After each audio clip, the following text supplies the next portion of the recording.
So this is part A of the KhoodeelaarTV campaign, world exclusive diagnosis of Fleet Street newspapers. And it's Wednesday, the 20th of January, 2021. We start by looking again at the image of Miranda Hart with her beloved Peggy, as printed in the Daily Mail yesterday, Tuesday, the 19th of January 2021. And we shall be continuing with the account.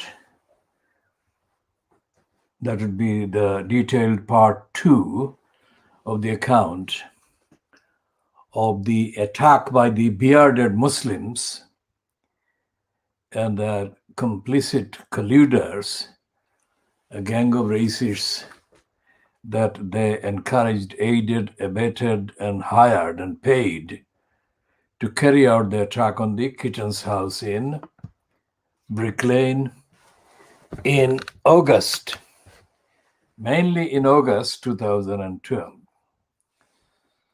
The bearded Muslims included one member of the so-called committee and a trustee of the SSBA Community Trust, SSBA Community Trust, which is a registered charity and is used and has been used as the kind of front for the business that is separately called Spitalfield Small Business Association, based in both registered addresses. Both organizations are registered at the address at 7215 Great Orex Street. Great Orex, one word, Street, London, E1 5NF. We shall be diagnosing the papers in the context of the cover-up that they practice on the facts of the behavior of the registered big money charities, including the RSPCA, that are funded by mainly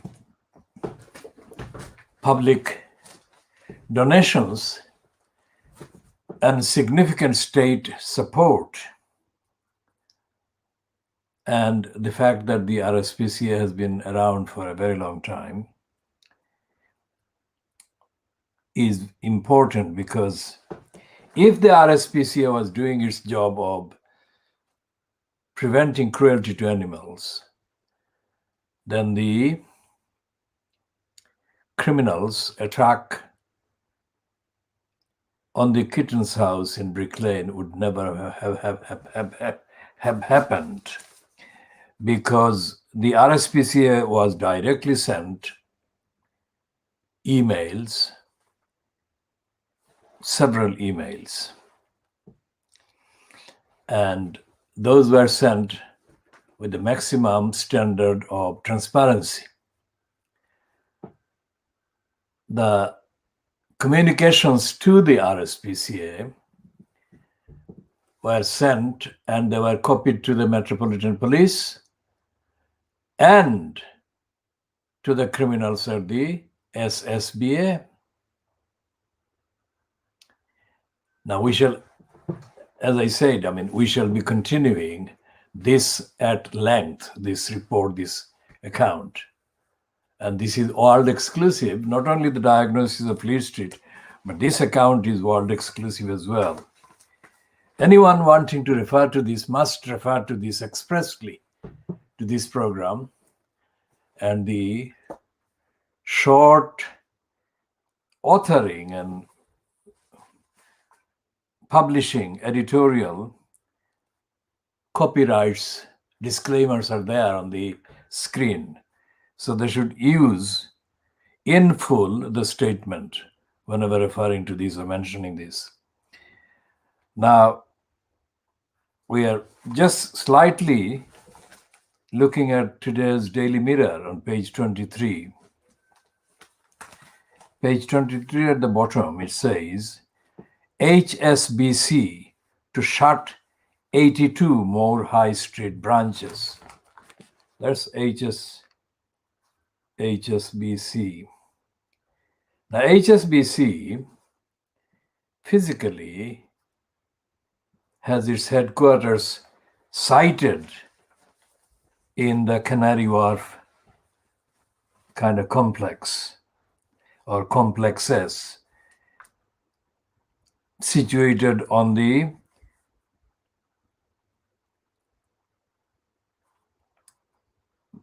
part of land inside the London Borough of Tower Hamlets in East London that has long been called Isle of Dogs, ISLE, Isle of Dogs.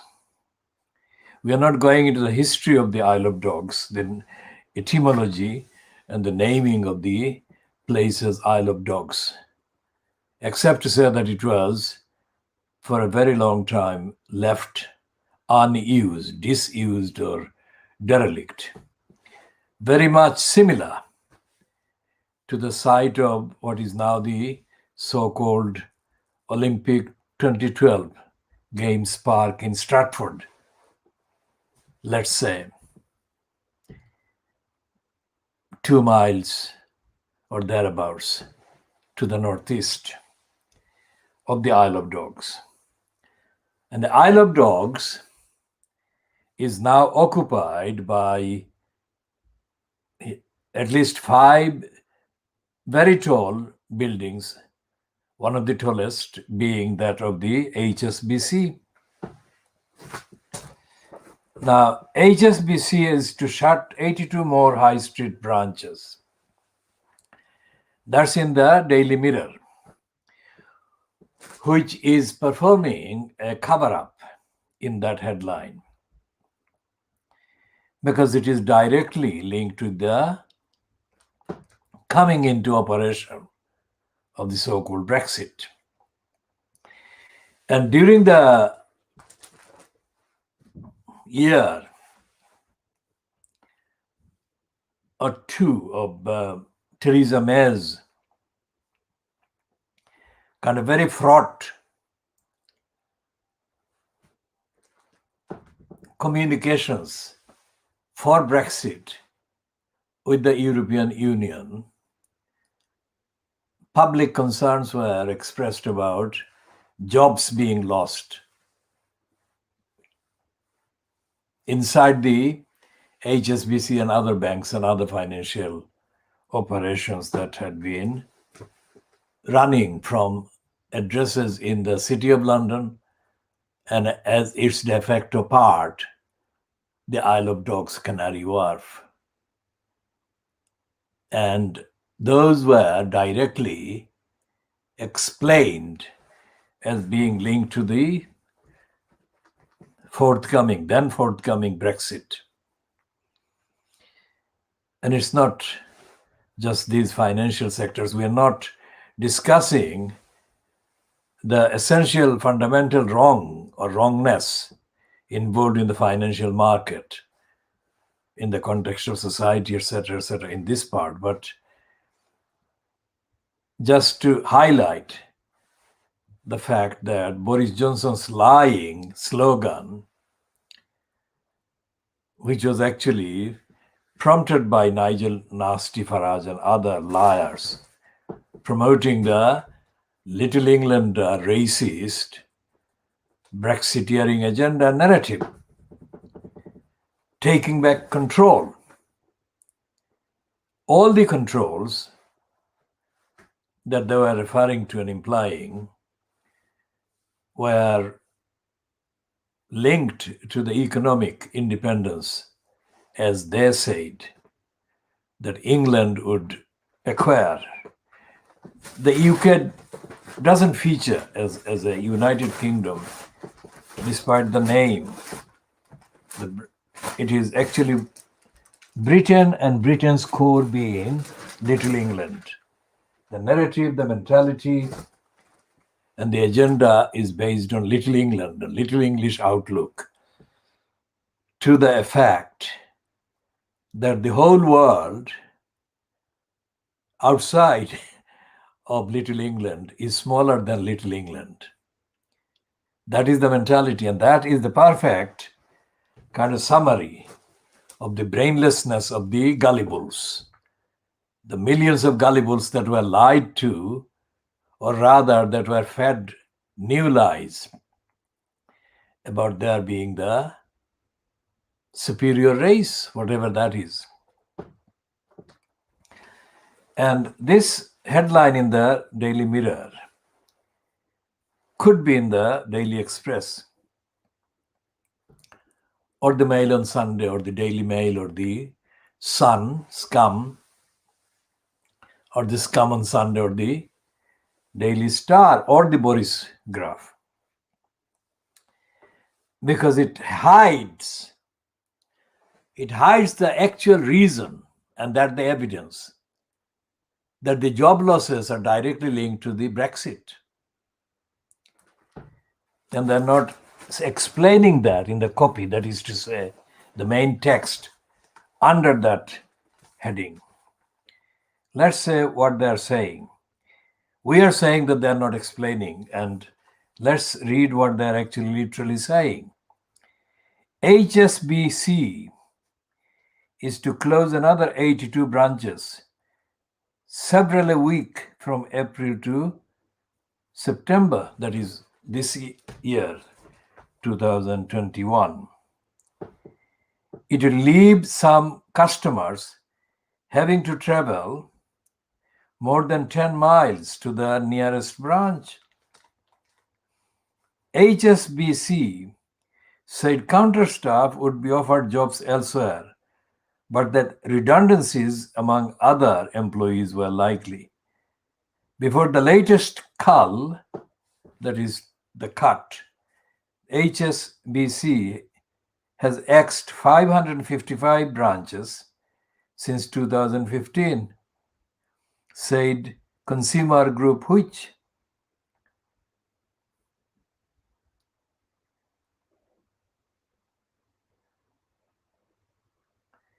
And this is the hiding tactic by the Daily Mirror. Although they're saying it's the consumer group Which that has said the HSBC is going to continue to scrap jobs. It is actually more detailed internal information that the Daily Mirror is actually denying knowledge of, but actually has knowledge of. So let's see what they're saying about the HSBC.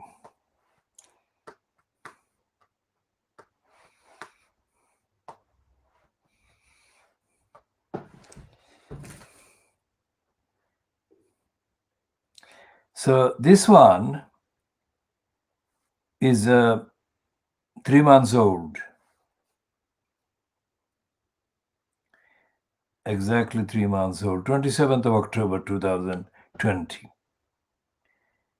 And 3 months ago, the item about the HSBC said HSBC has axed 6,000 jobs this year as cost cutting accelerate. And this was a piece compiled online by uk.finance.yahoo.com.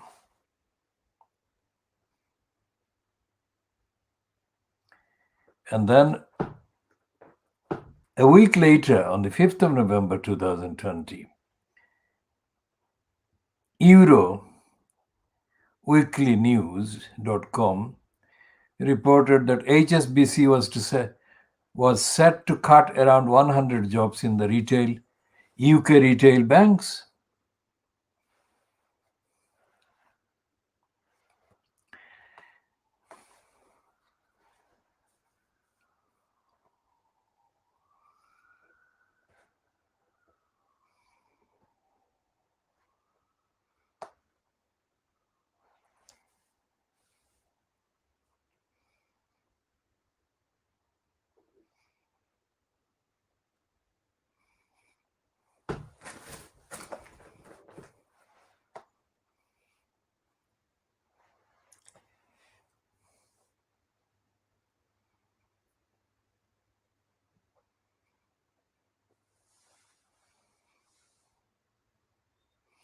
And it's confirming that HSBC, which was described in there as Europe's biggest bank, resumed cutting around 35,000 jobs in June 2020, that is, which was the plan prior to the pandemic in March. However, after a delay, it's now back on the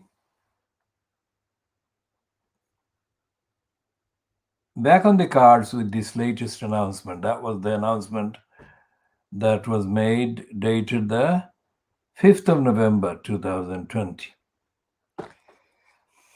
And the fact that the plan, the 35,000 jobs cut program, began before the pandemic surfaced, was recognized as having surfaced in Britain, is to do with Brexit.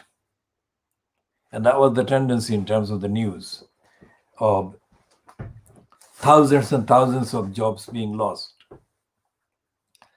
directly resulting from Brexit. But the newspapers, including this Yahoo UK Finance website, were lying about Brexit being the reason.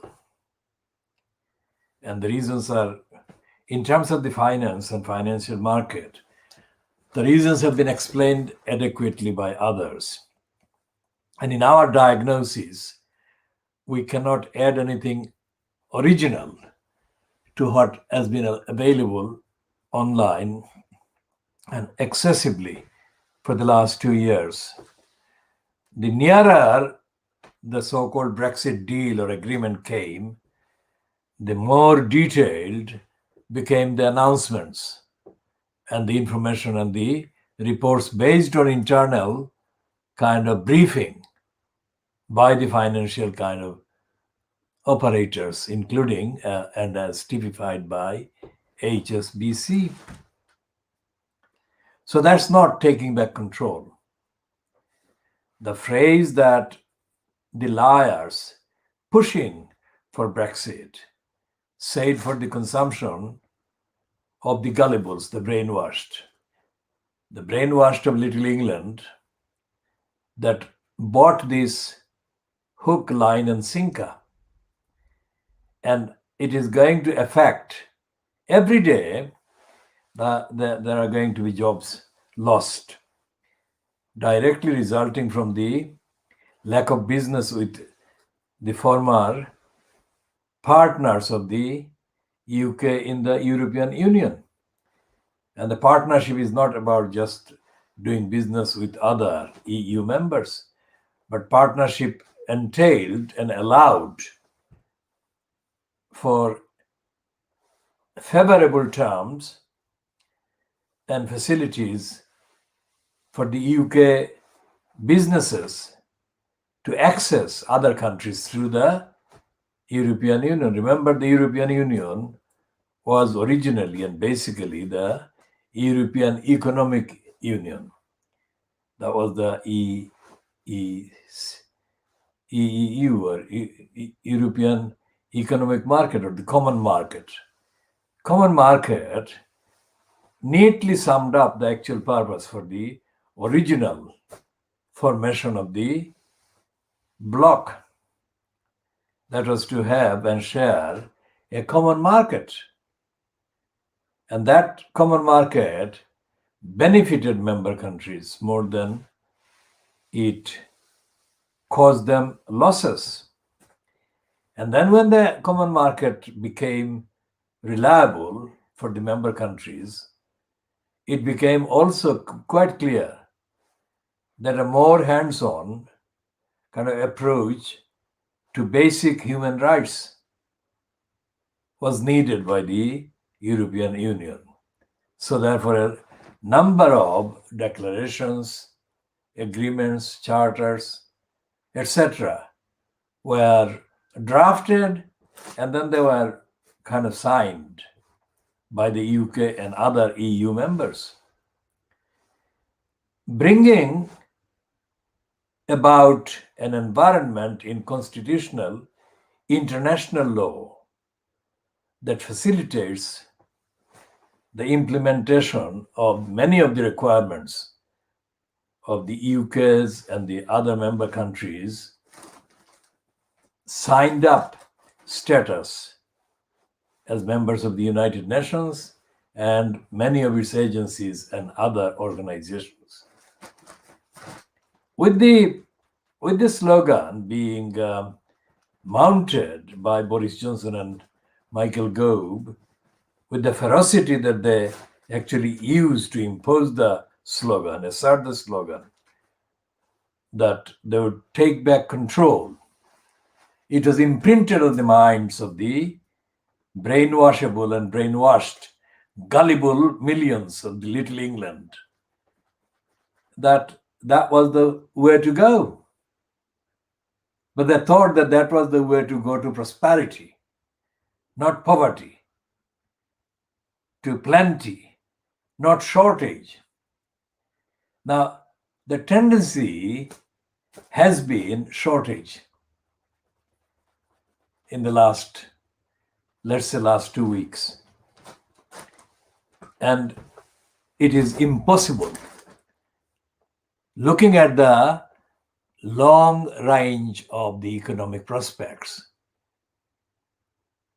based on statistics and indices this week, let's say, it is impossible to project a positive economic future for post-Brexit Britain in the foreseeable future. So shortages will increase, get worse. More and more jobs will be lost.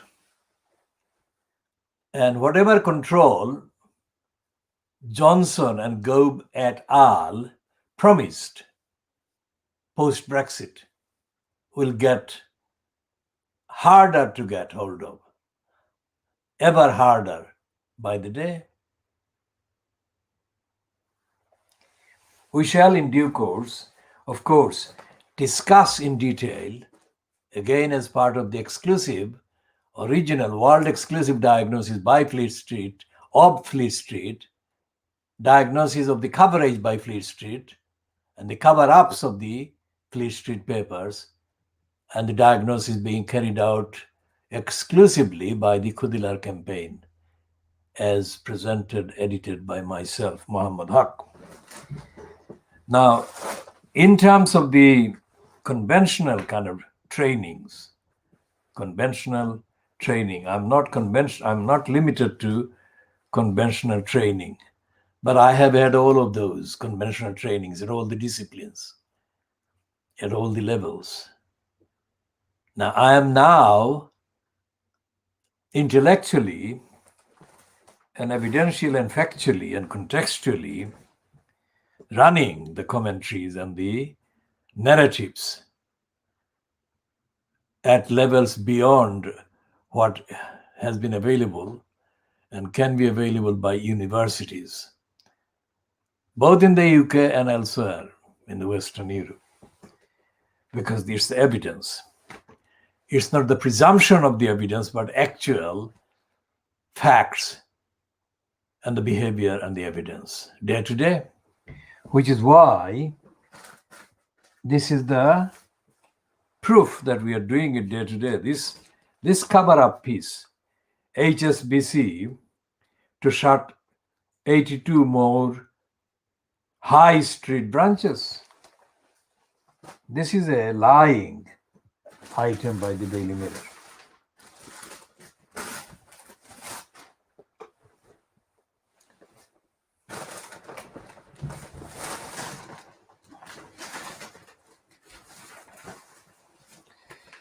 And the Daily Express, the Beaverbrook legacy of poison, shoring up under any pretext, with any pretext, the image of Boris Johnson and his cabal, is admitting. It's admitting that the COVID is so severe and is still raging and rampant that any relaxation to the lockdown and restrictions will bring about peril and cause peril. That's rare because up to now, the Daily Express, which in context we call the Daily Suppress, has been in wanton and brazen denial of the evidence and the truth about the unfitness and the failures and the negligence of the Boris Johnson-fronted cabal, posing as the government, incumbent government at number 10 Downing Street, London Southwest 1. Now, this one also has got a reluctant recognition of the president-elect, who is supposed to be sworn in later today in the USA time. Not being sworn in just yet, but he's scheduled to be sworn in today, Wednesday, the 20th of January 2021.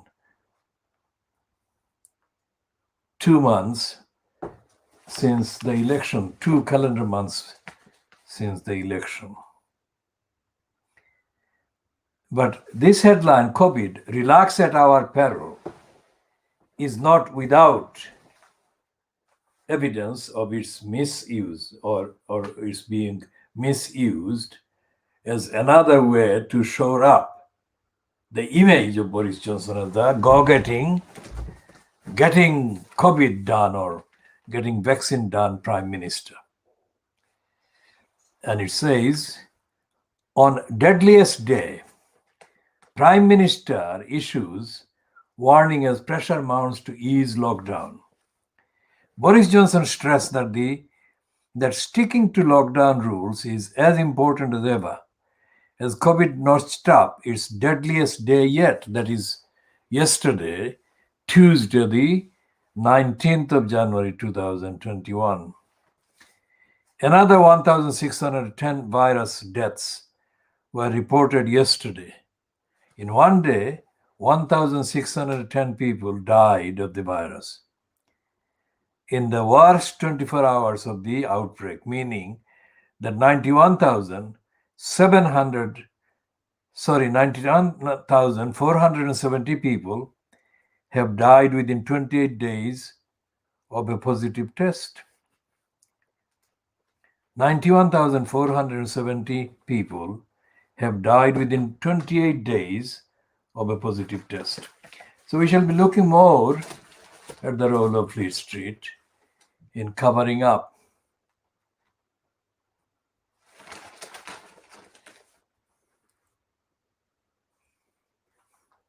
Now, there is a continuation in the Express or Suppress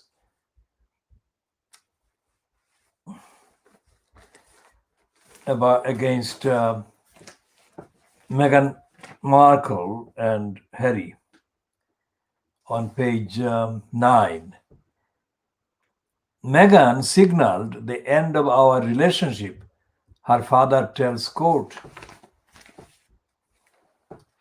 Now the main item is that Meghan Markle, in an alleged letter sent to Markle,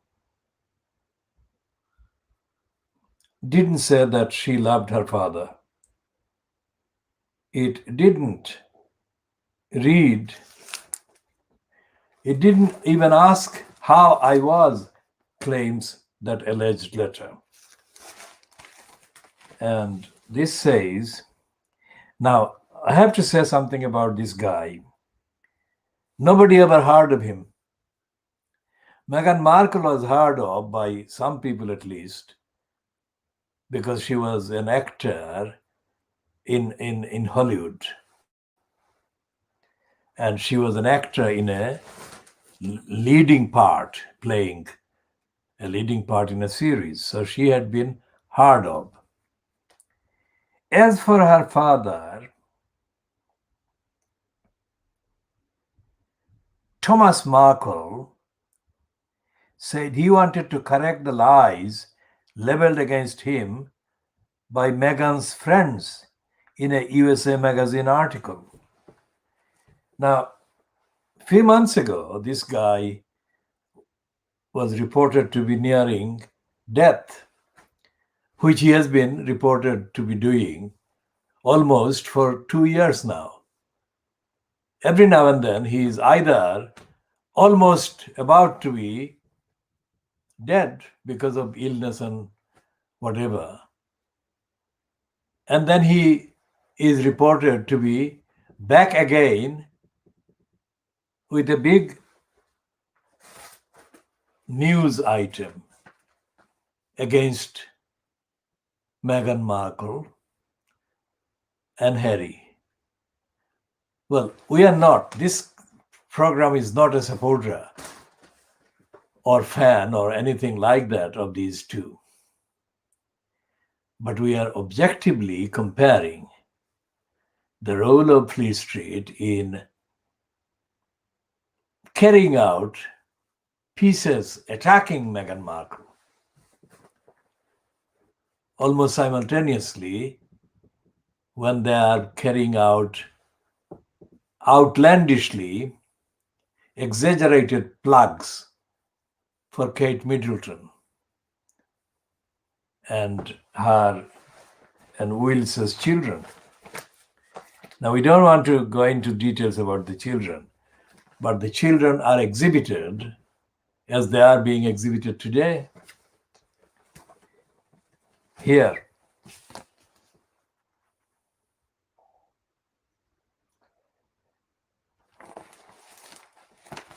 that's a spread on pages 4 and 5 of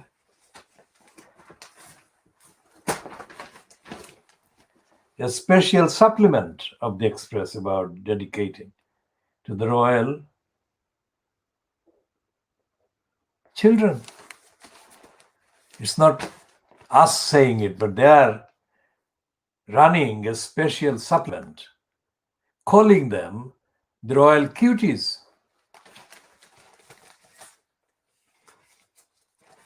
And it is claiming, this supplement of lying propaganda, saying that these royal cuties actually lifted the spirit of the nation. That is a treble layered lie. There is no nation. There is the United Kingdom, and there are individual kind of components of the United Kingdom. The biggest, numerically, the biggest one being the Little England. But then there is Cornwall, there is Wales, there is Scotland, and there is northern part of Ireland. So these are 5 different nations.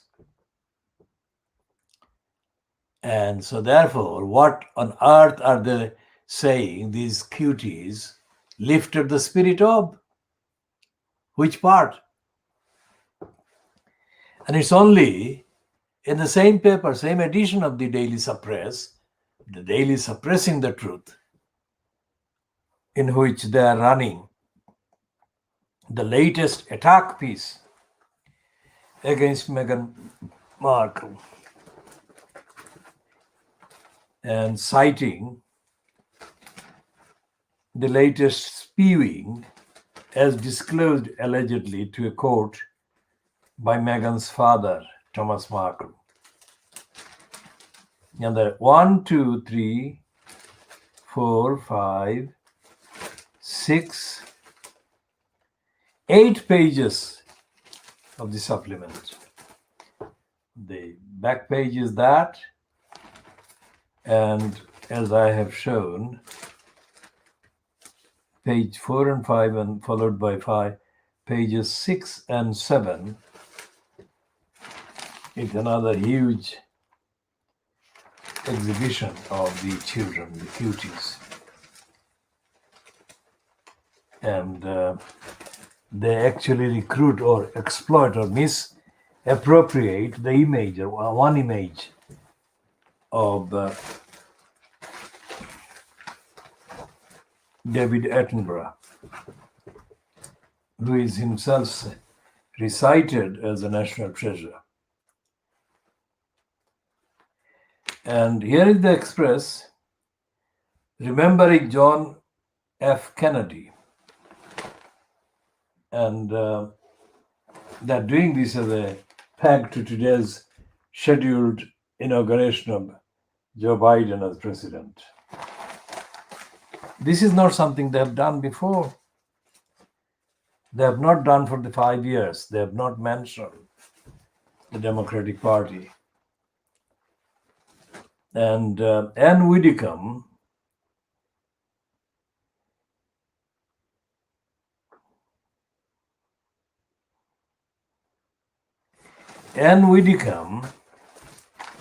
who is a fascist, who is a racist fascist and a personification of cruelty to women, is now recognizing the NHS by default, through the back door. And this is a headline, last rites for the NHS crippled by COVID. This is a headline that carries 3 different kind of messages against the idea of the NHS and all against the idea of a competent state serving people at the point of need, and the idea of protecting people by the government, and the idea of the duty of government to protect people, safeguard people in vulnerable positions and in great need of help. Now, Ann Widdecombe, here in the image, she is imaged with a artificially blonde hair, but it doesn't show that it's artificial because it's not written as a statement, as a description. But she is actually a brunette, or was a brunette before she went gray. But the reason why I am referring to that is that change of hair color to the blonde color was a direct result of Ann Widdecombe being outed as a fascist, cruel minister or MP who had expressed shockingly unbelievable support for torturing pregnant women in prison, or women who were in vulnerable position but were in jail. She is a conservative woman, and she was supporting, torturing, and mistreating women prisoners. We are referring here to white women. This is not about the race of the women being different from her race or ethnicity.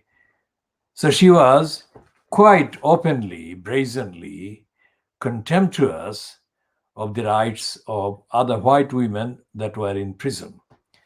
It only needs to be imagined what her attitude would be to women prisoners in, with background, African or Asian background, and what she would say about women with Muslim background who were in prison.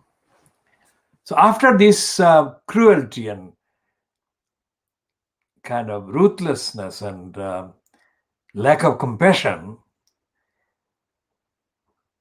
on her part against women in prison, after that became known, became public, the Daily Mirror actually gave her the name or published the name for her, which was based on a character of a horror film, but she was given the feminine, the female kind of part. And she was compared with a horror character, horrible character. And so therefore she changed her physical appearance in order to make herself come across as softer than the image of her as the cruelty personified.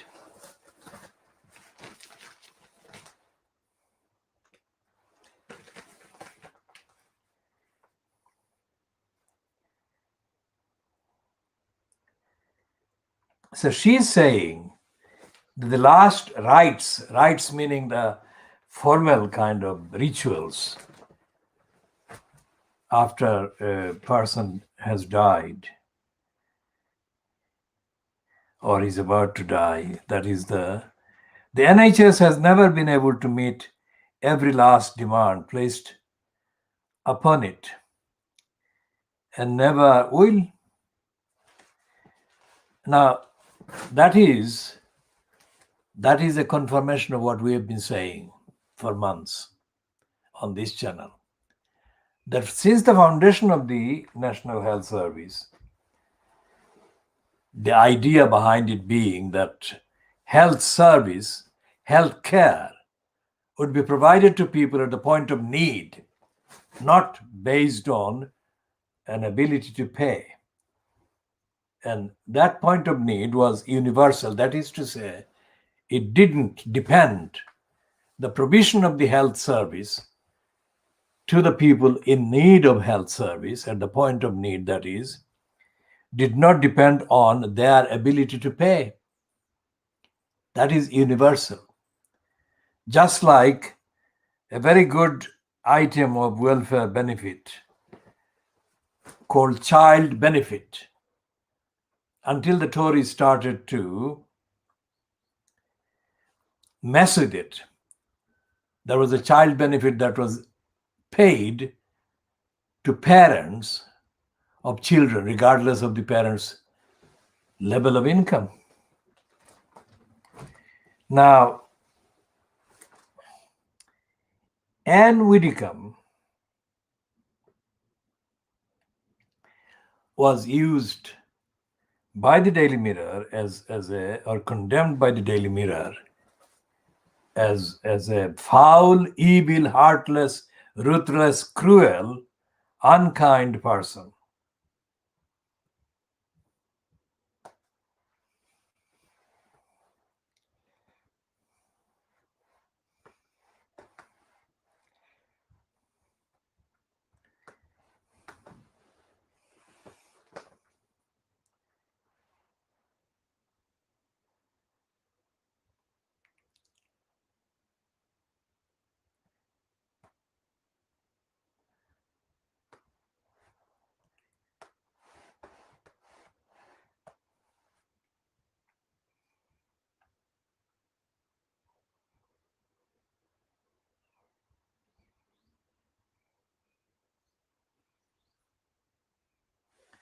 And she was given the female name for Karloff, and she was called Doris Karloff. And Doris Karloff was such a hit with the public that she became instantly called. She began to be called Doris Karloff more than Anne Widdecombe. So overwhelming was the approval by the ordinary public of that nickname, Doris Karloff. And so she underwent a series of makeovers, including her pretensions. Because as a fascist, she had been on the record making some of the most horrible, unkind, unsympathetic, unhelpful, ungenerous, insulting, unfeeling comments about other people, including about other women. Now, at this point, I have to say that many of the anti-women comments are published by women, white women, who are ideologically, politically supportive of the Conservative Party. Not all the Conservative Party people are as cruel, women as cruel as Anne Widdecombe and the others. For example,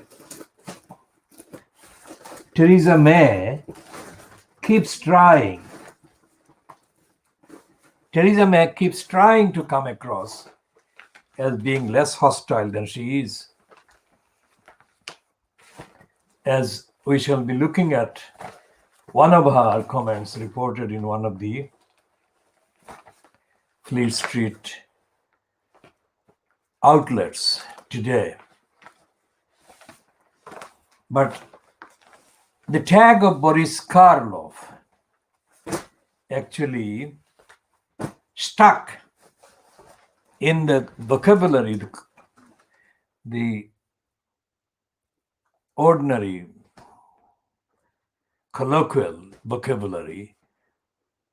The dart sticks or the dart stuck means if you throw dirt and rubbish on the wall, it sticks, it doesn't come off.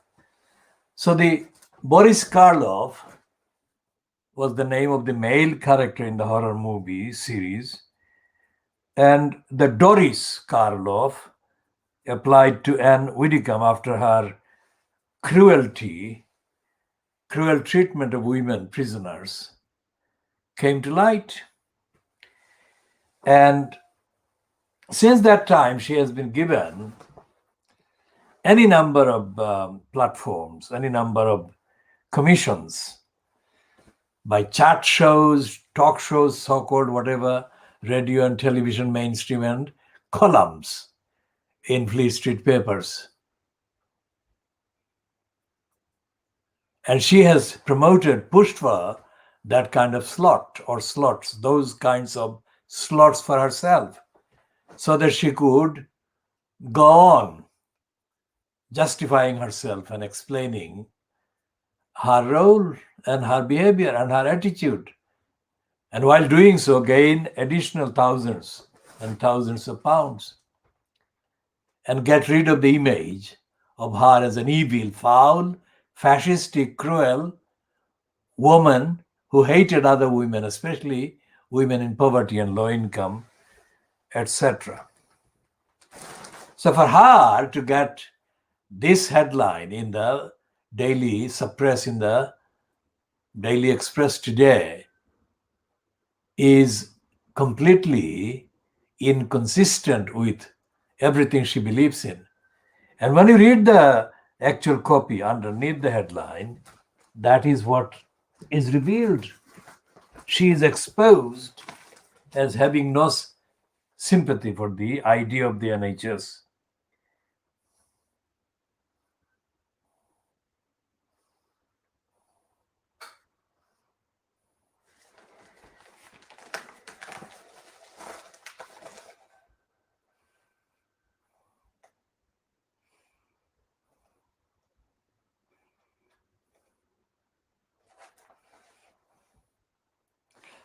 And we are reading the copy of this item.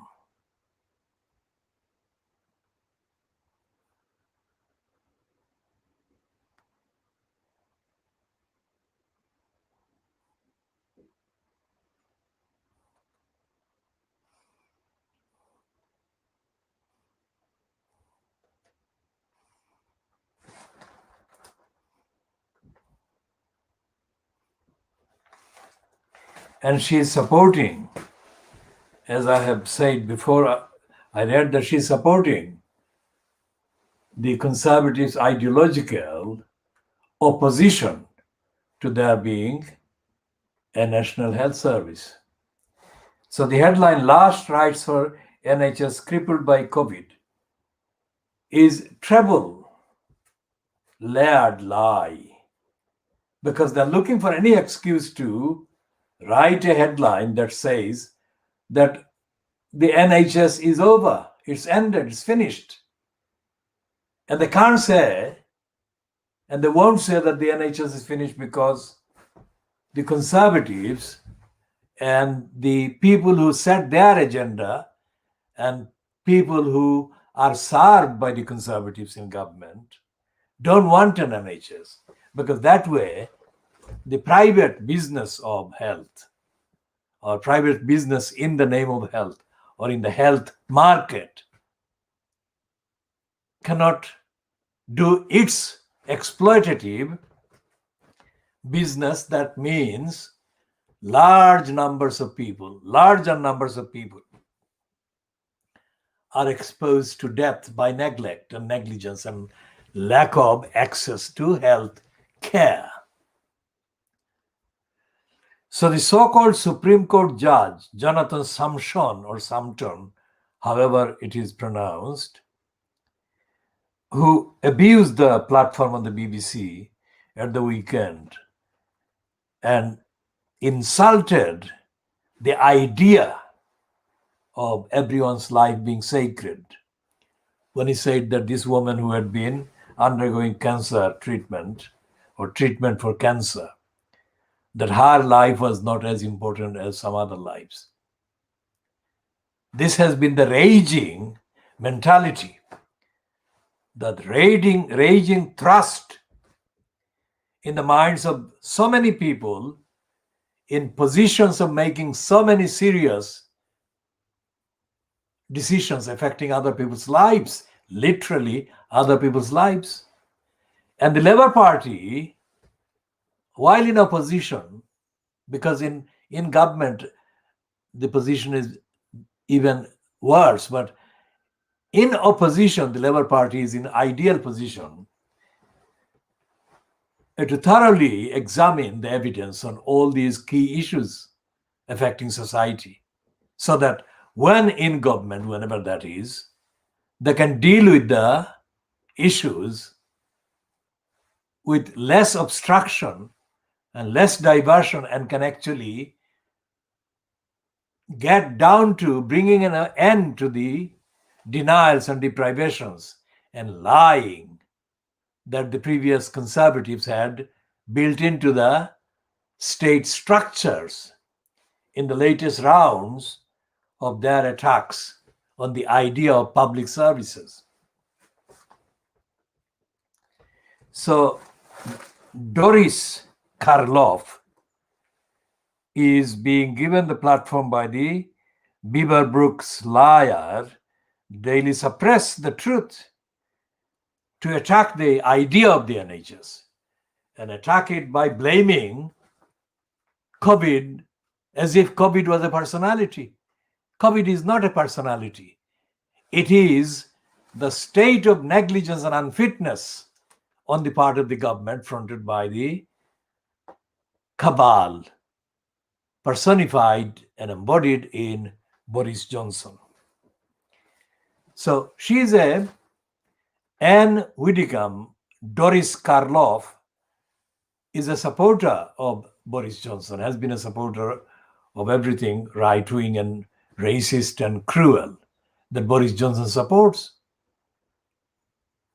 So she is blaming COVID and hiding in blaming COVID for in her way, inevitable end of the NHS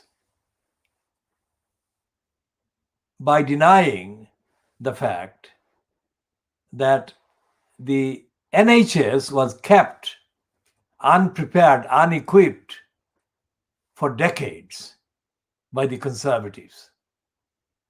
And not only during the COVID-19 crisis pandemic, but when there was no such crisis or pandemic, the NHS was still being not adequately funded and supported.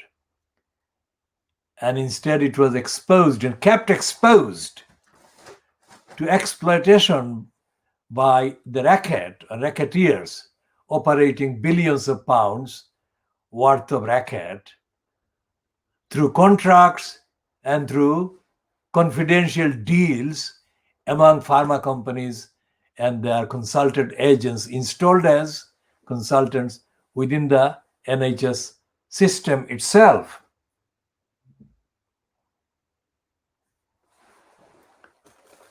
And what is happening today in the rest of Fleet Street is similar. And let's look at this other bit about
and here is a small item by the Lying Daily Suppress. It says in the headline or in the heading, Brexit hit seafood farms can claim £100,000. Now, this is the far from taking back control, the losing control of the business. That's what it is. But they're not admitting it in the headline. They're saying seafood exporters hit by Brexit red tape will be able to claim up to £100,000 in compensation. The government has said, now that is, again, a lie. It's not red tape, it's the actual contents of the agreement that the Express has actually promoted to shore up and create the image of Boris Johnson as the competent negotiator. Is the terms of the contract, of the agreement, the deal so-called, the word used so often in the last 3 years.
So the Daily Mail today is saying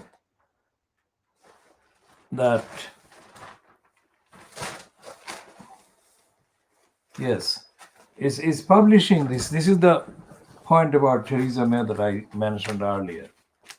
This is what Theresa May is pretending to be, that she is compassionate and caring. That's the headline, that Boris Johnson is, or his moral failure. Now let's have a look at this. In Mail article hailing Biden era, former Prime Minister gives stark verdict on Johnson over aid cuts and flouting law. Remember, flouting law is never mentioned in the papers. And we have been making extensive references to the UK flouting its obligations, which it is under, according to the status of the UK as a signed up member of various international agencies, agreements, declarations, statements, etc. So this is the contextual background to this piece in the Daily Mail today, Wednesday, the 20th of January 2021. Theresa May today issued her most strident criticism yet of Boris Johnson, accusing him of abandoning Britain's position of global moral leadership. Remember what we said in January 1992, when I presented on Channel 4 television news slot called Slot, a short commentary about John Major's then imminent appearance as the representative of the United Kingdom, which was holding the post, the circular post of President of the General Assembly. In January 1992, I wrote and presented on Channel 4 Slot, a program asking for Major and other Western countries to address poverty at home in Africa and in Asia for millions of people who were desperate to get out of poverty and seek asylum and a place to settle in any part of the world, preferably across the Western European countries. So that is what has been absent. Now, this is very rare that another Tory ex-prime minister. So how long is it? This is now 21 years, calendar years into the new century, and there are add another 8 years of the last century. 29 years ago, I had said that. And for 29 years, Major and whoever has been the part of government in Western European countries, including the UK, have allowed 29 years, numbers of denials of people seeking way out of poverty and hunger, destitution and genocide. 29 years of additional suffering and continuing. So 29 years since I gave the clear statement and manifesto of action. Here is a recently retired Prime Minister of Britain, Theresa May, saying that Boris Johnson has symbolized the failure by abandoning Britain's position of global moral leadership. Now, of course, that statement is contentious, and I don't accept that at all for a moment. But the fact that she is actually referring to morality is important, significant, and is worth examining on the contents and the evidence and in context, which I shall be doing in this part as well as in the later parts. And we shall be talking about the attack on the Kitten's house in Brick Lane very soon.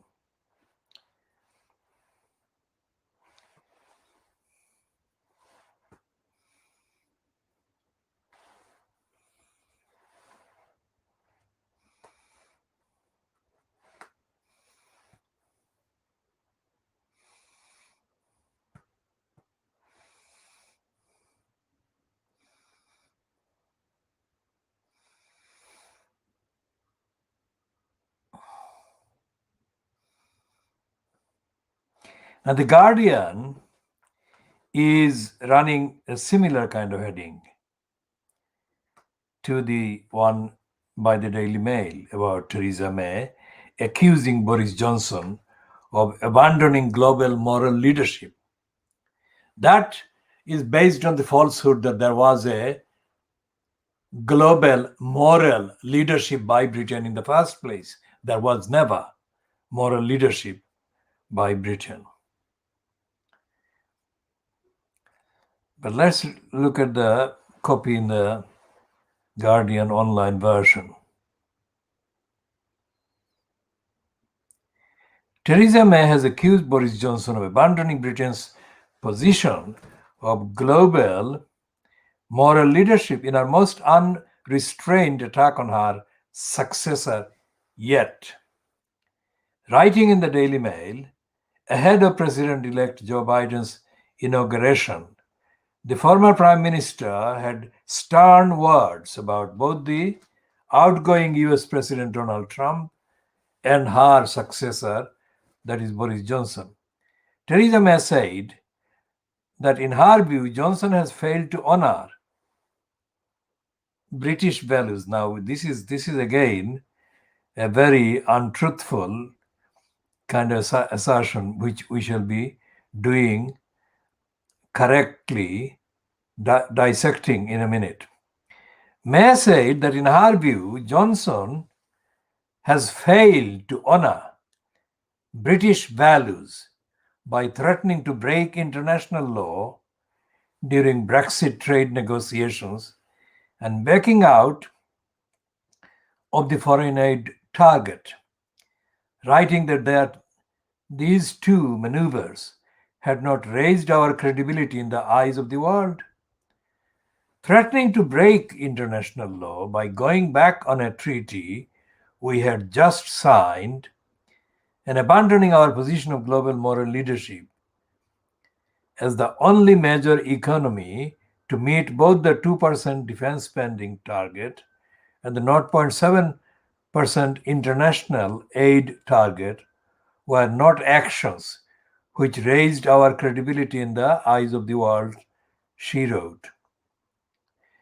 In her article, May appeared to remind Johnson that he needed to live up to our values to have any aspirations for a truly global Britain, to play a key role on the international political stage, and urged him to adopt compromises. Now, shall not read any more of that because Theresa May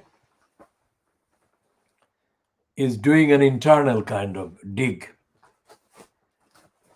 at Boris Johnson because of the singularly foul and hateful campaign that he led against her within the Conservative Party.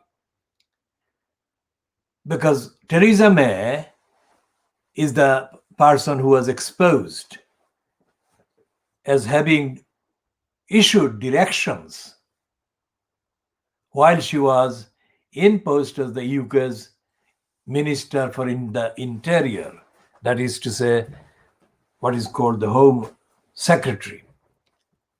She issued the directive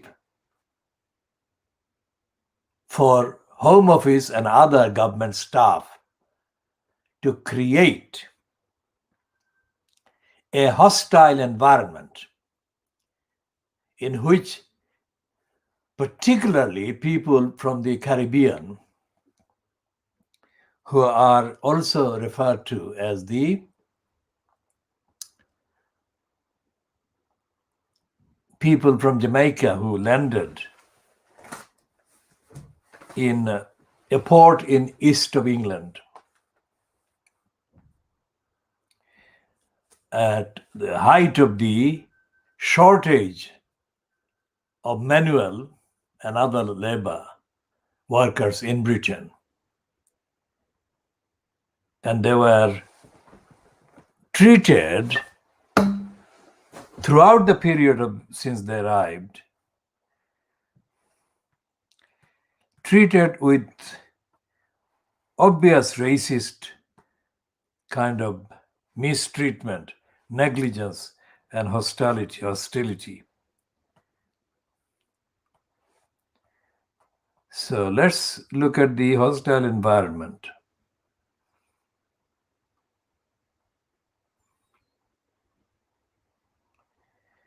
And this was the hostile environment deters people from going to the doctor for fear of raking up a huge bill or being reported, detained, deported. It deters undocumented migrants from reporting crime to the police. It deters undocumented migrants from reporting unsafe working conditions or exploitative employers. That particular description is dated online here, 17th of July 2020. And according to the Joint Council for the Welfare of Immigrants, their explanation of the hostile environment reads as follows: discrimination, exploitation, and lonely deaths. And it says Elvis, not his real name, a Filipino man, died at home of suspected coronavirus, too afraid to seek medical help in case he got deported. Michael lost his job as a special needs teacher and was threatened with deportation after he was accused of having no right to be in the UK, despite having lived in the UK for more than 50 years, 50 years. Anjay was exploited by one employer after another, with wages stolen, overcrowded accommodation, or sleeping rough and barely enough food to survive on. These stories and millions more are the results of one set of policies, the hostile environment. Some use the term hostile environment to describe all policies which make life difficult for migrants living in the UK, treating them as less deserving of dignity and humanity than British citizens. More specifically, and that's where we come into contact with the role of Theresa May herself. More specifically, it is a set of policies introduced in 2012 by then Home Secretary Theresa May with the aim of making life unbearable or unbearably difficult in the United Kingdom for those who cannot show the right paperwork. Or, as she said at the time, the aim is to create here in Britain a really hostile environment for illegal immigrants. Now, many of the direct victims of the hostile environment have been found to have been people from the Windrush, so-called Windrush migrants, let's say, Windrush generation. So, against that record, Theresa May giving lectures about Britain having had moral leadership in the past as compared to the time since Johnson became Prime Minister is factually untrue, and she cannot be allowed to make that kind of assertion. As to the reference to Joe Biden and today's scheduled swearing in by Joe Biden, she says in the article, the election of reliable President Biden offers a golden opportunity for Britain to play a key role in making the world safer. Now we shall come to the reason why she is prepared to make herself go on the record as supporting Joe Biden.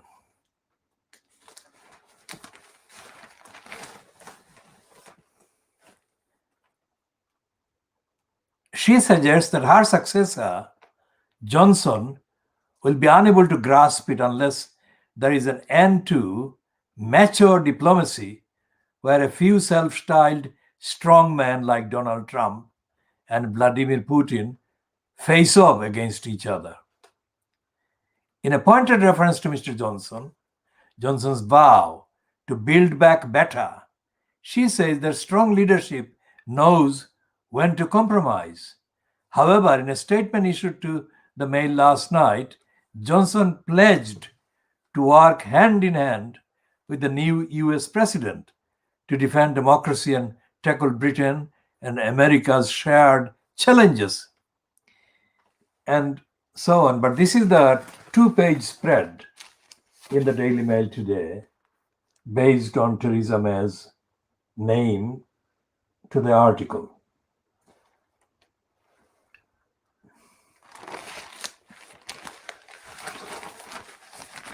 Britain threatened to break the law.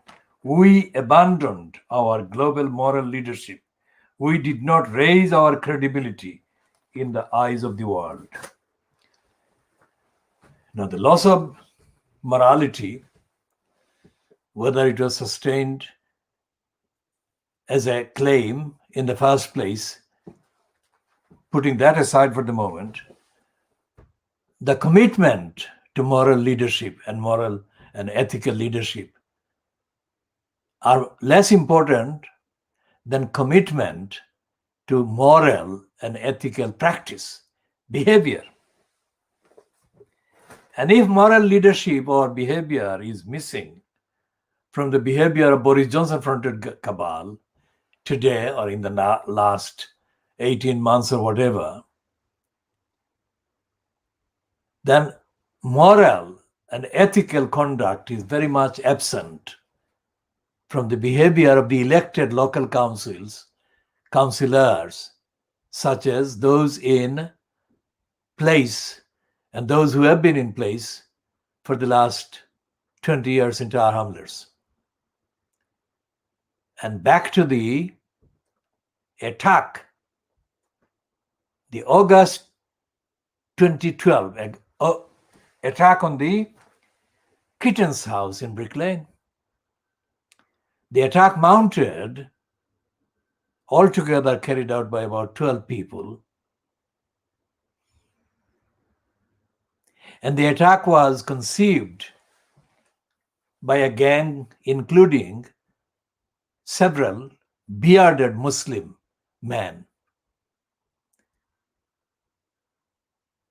very closely involved with the SSBA Community Trust, doing business as the Spitalfield Small Business Association. And in a series of attacks targeting one of the Kittens, a white woman, a proven liar and a adulteress who had an affair with her teacher while she was at school, who was imposed at the time as the director or the chief executive of the so-called SSBA. She harassed a kitten on at least 3 separate occasions. And as she did that, her harassing torturing, traumatizing this kitten was watched by a number of others, including at least 2 bearded men and several other men and women. This actually happened. It's not a part, an extract from the writings of Charles Dickens, who wrote about the East End, or George Orwell, who too wrote about the East End. These are the 2 writers that are known internationally. That's why I'm mentioning them. There is no comparable writer in terms of the name recognition of these 2 that can be mentioned. So that for that reason, I'm doing that reference to those 2.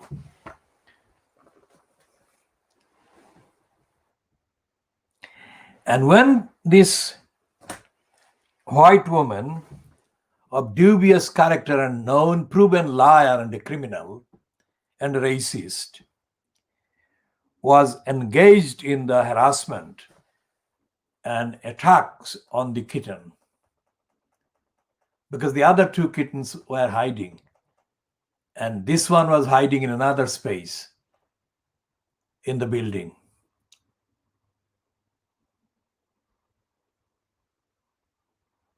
Now, anyone who witnessed that, other than those who watched it and did that to appease that racist, adulterous, criminal woman, would have the challenge to deal with. What do I mean by challenge? First, the police. If the police were there, remember in the previous part, I have said that a number of emails were sent to the Metropolitan Police and they didn't take any action to stop the harassment. That is a fact. So, whether that is the type of hostility that is described in that explainer about hostile environment, we shall not make a definitive comment about that connection at this stage.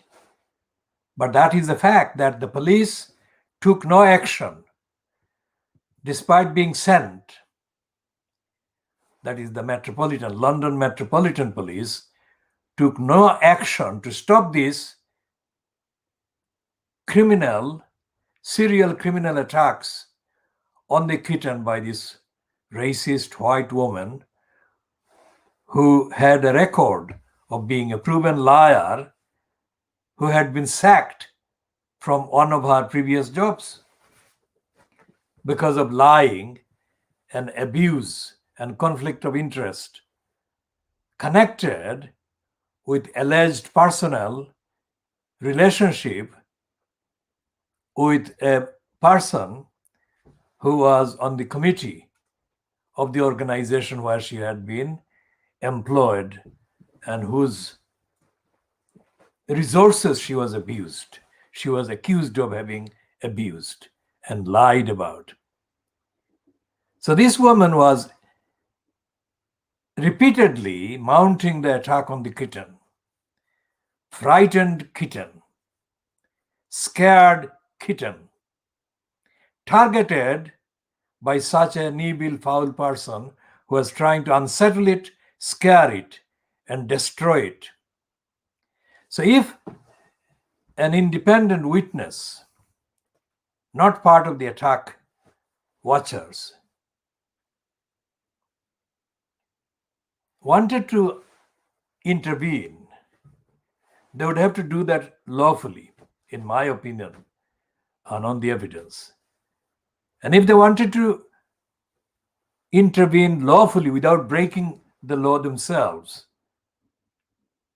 they needed solid evidence, confirmed evidence that they would be receiving the support from the legal, lawful authorities, first of which, of course, was the London Metropolitan Police.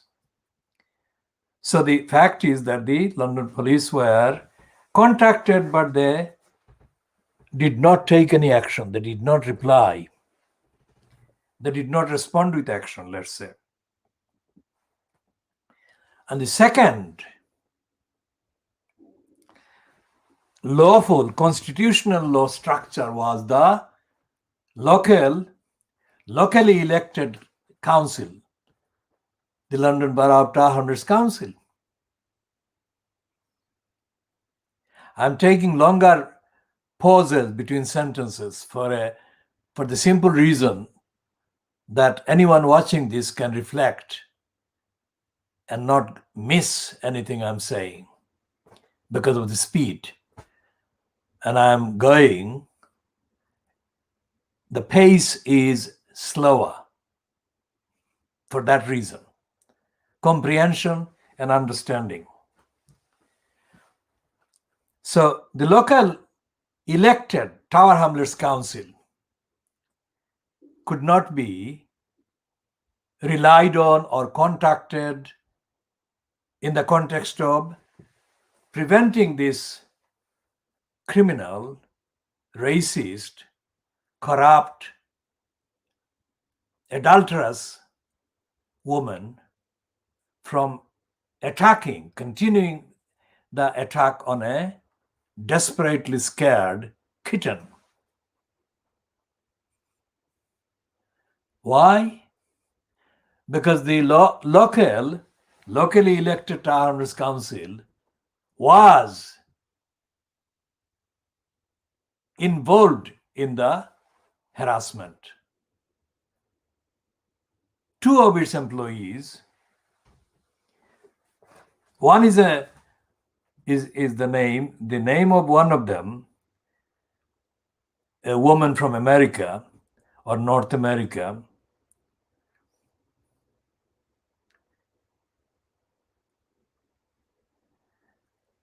as Craddock. She was directly involved, as was the then employee in post in Tower Hamlets Council as an employee allegedly as part of the environment section. So those two were directly part of the conspiracy and the plot to harass the kittens and the plot to attack the kitten's house.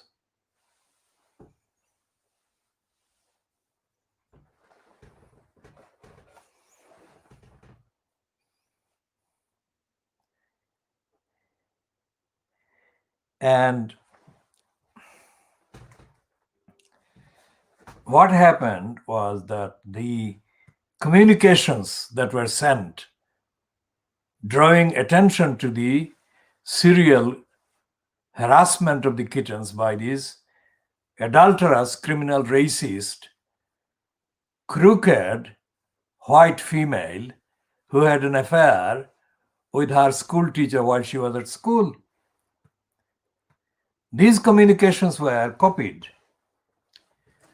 The communications didn't mention any of these facts about her, personally, about her being an adulterous female who abused her employment and exposed the organization to serious funding sanctions by the government because the previous employer, where she did the crimes and had the affair, and in addition to the affair while she was at school, was a non-profit so-called organization in the main, which is the Spitalfields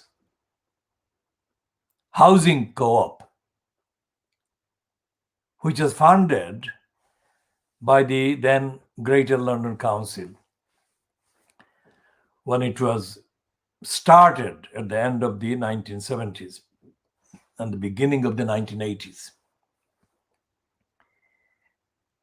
And it continued in existence mainly based on the support from the public sector. We shall come to the various stages of corruption and abuse of the resources of the Spitalfields Housing Co-op in due course, but not in this part, not at this point immediately, except to say that that criminal woman had exposed this organization while she was in post at that organization to severe funding and other sanctions because of her misconduct and her abuse of her position. So the woman with such dubious, bad character and bad personality and lack of regard for the standards of ethics and morality, for her to be hired as the chief executive of the SSBA, which post actually includes being chief executive or chief executive employee for the purposes of the SSBA Community Trust. To appoint her was an intentional act to corrupt and abuse and misuse the resources of the SSBA Community Trust and the SSBA. Now, who did that? Who chose that, and who did the lobbying, and who did the actual decision making behind the appointment of this woman to these posts? We shall discuss those factually in due course and cite relevant communications that we have about the damage and the destruction that she took a leading part in causing to the Kitten's House and to the community and to the wider interests and purposes and activities that were ongoing to benefit the poorest, the most vulnerable, and the most discriminated against groups of people in Tower Hamlets, in London, in England, in the UK, and across the world.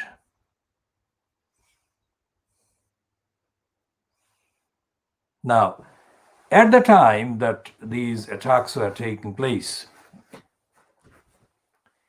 communications were sent not only to the police and to the RSPCA,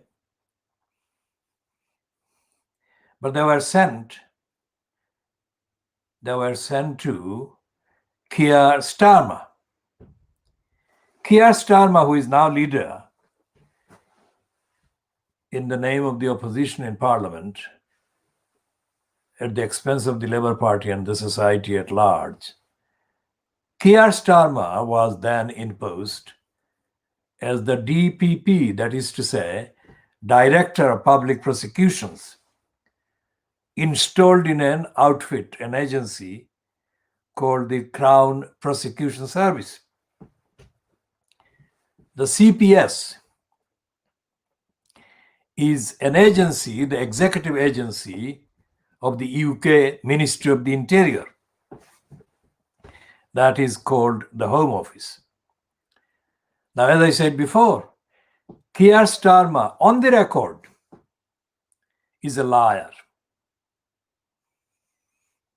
and is dishonest, is ignorant, is prejudiced, is biased, and is unfit to be even an MP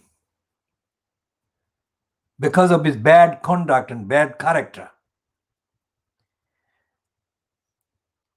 Keir Starmer's badness, unfitness, includes or is highlighted by the fact that he issued a directive or a number of directives in the last month of his tenure as the Director of Public Prosecutions. And those directives were calculated as part of the hostile environment to be inflicted on the poorest people in Britain who were allegedly engaging in making up stories about their poverty in order to get financial support, the welfare benefit. And Starmer, in his stern directives, one document or more than one, that's why I said directive or directives later, he condemned such people in the harshest possible language and condemned them as criminals, like they had no need for the money, they were not poor, and they were kind of criminals because of some defects in their personalities or whatever. That's not the case with the absolute majority of the people in low income. They are not criminals, and they do not fake or fabricate, never have done, stories in order to get the welfare benefit. It is the inadequacy of the amount made available to poor people in poverty that is the reason why people are desperate to find other ways to make the necessary income available to themselves and their family, if their families themselves and their. So Keir Starmer was sent the communications. How many, I cannot say at this moment because I'm not looking at the relevant records, but there were enough communications sent to Keir Starmer as the DPP about what was going on in Brick Lane, that is, a gang of criminals was mounting serial attacks on 3 kittens. So we've got the Metropolitan Police not responding, Tower Hamlets Council being directly involved in the attacks, and the Director of Public Prosecutions not responding. So an objective person or an objective member of the public upholding or observing or abiding by the due process, the rule of law, and not doing anything physical or trying to do anything physical to stop them, had these difficult challenges. And the fourth problem is that if in the event that these 3 didn't apply, if the objective observer, concerned and kind and compassionate, concerned for the welfare of the kittens under attack, if they wanted to organize or mobilize a physical number of people against the attackers,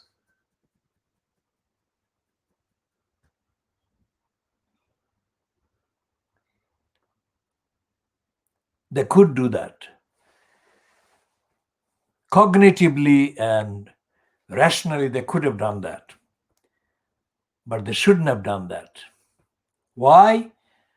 Because any physical confrontation among such a number of people within a building would really expose those very 3 kittens to further danger and distress and uncertainty. Think about that. That is why such a physical mobilization was not undertaken.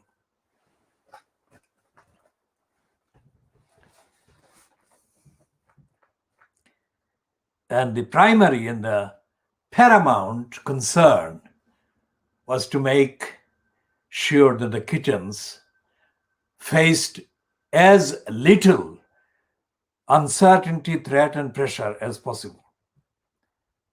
So to keep the level of aggression in the environment, in that confined space, to keep the pressure as low as possible. That was the aim. And that had to be instinctively decided. And it was decided not to do anything that could aggravate the physical tension in the atmosphere.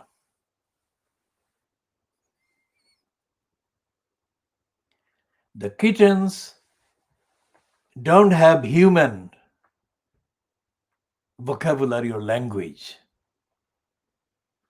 But anyone who knows kittens and anyone who knows puppies or dogs, as Miranda Hart knows and is just about able to share her feelings with the people, would know that the most responsible thing to do to safeguard the welfare of the kittens in such a situation as was going on in Brick Lane in August 2012 would be to not add to the tension, the aggravation, and the risk, which is what was done.